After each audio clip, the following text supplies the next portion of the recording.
share this with you. In the past couple days, there's been several things actually that have pointed out to us here who we're dealing with when it pertains to both the UN and the 70 nations and all these things. I was looking at these articles the last couple days about all the world leaders descending on New York, right? They descend, you know what I'm saying? I mean, this is what I'm seeing like over and over again this week. The 600 meetings that they're having, these 200 leaders, right? So 200 leaders descend on New York for UN General Assembly. 200 descend. Same exact thing we find in Enoch and in Genesis 6. Enoch 6 and Genesis 6. In fact, Enoch chapter 6, verse 6, and they were, in all, 200, and they came down on Ardus, which is the summit of Mount Hermon.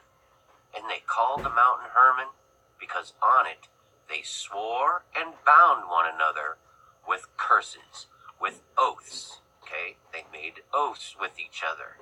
On Mount Hermon, 200 leaders descend on New York for 600 meetings, right? 600 meetings in a world of conflict. Okay, now in Jerusalem, the 70 nations are working to push the Noahide laws. And Noah, the flood of Noah, had to happen in order for God to start over, essentially, and be rid of all the corruption that the 200 had caused. And now 200 leaders are descending on New York for the UN, which happens to have an outpost on the very summit of Mount Hermon. You cannot make this stuff up.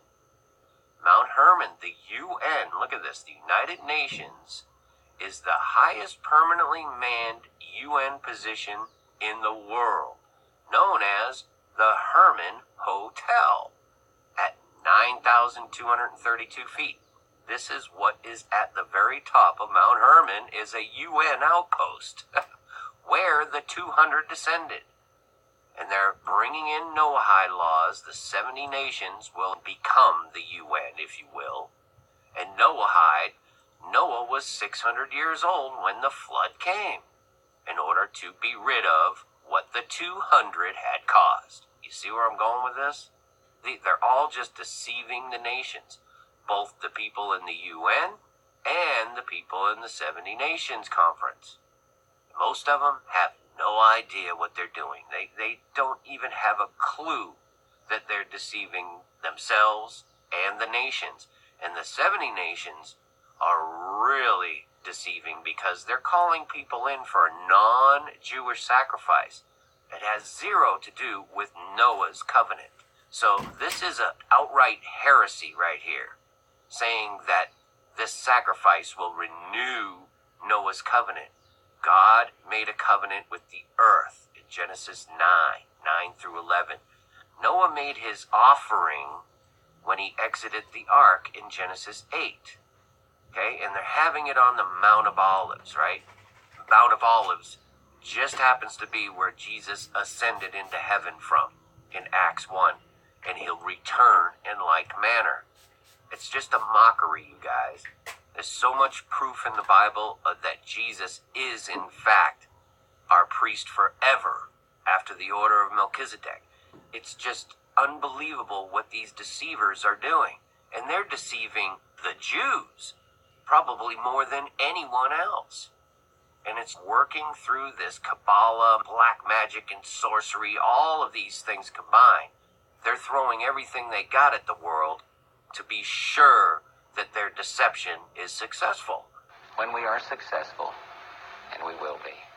And that's what they're doing. These 200 are the literal direct descendants, right, of these same people pulling off this phony fake sacrifice, the synagogue of Satan. The same old Pharisees, the vipers. They are the descendants of these 200.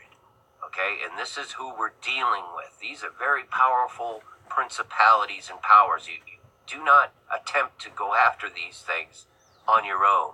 Jesus is the only way as this world gets crazier and crazier. in case you can't tell.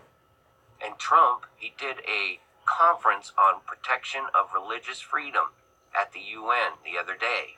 And if you listen to his speech, you'll see that what he's really doing is just promoting the Noahide principles. I am the chosen one.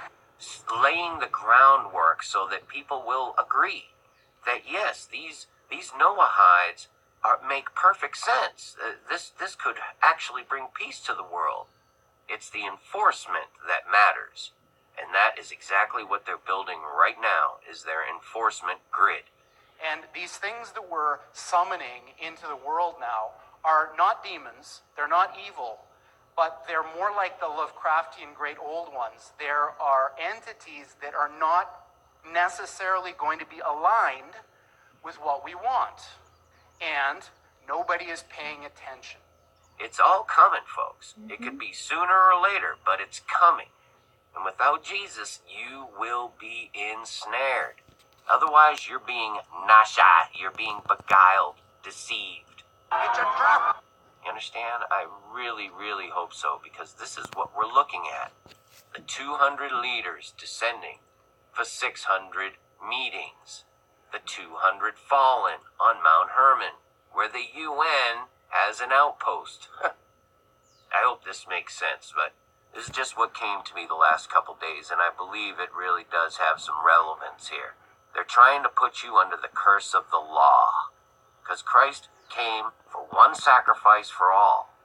No more of this blood of goats and bulls and animals, but they're deceiving the world into believing that they have the answers, that they are the light of the world, when in fact Christ is the light of the world, and those who believe on him, just lean on Jesus for your understanding.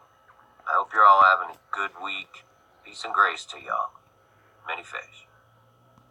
Finally, my brethren, be strong in the Lord and in the power of his might.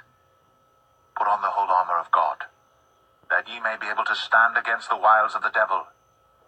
For we wrestle not against flesh and blood, but against principalities, against powers, against the rulers of the darkness of this world, against spiritual wickedness in high places.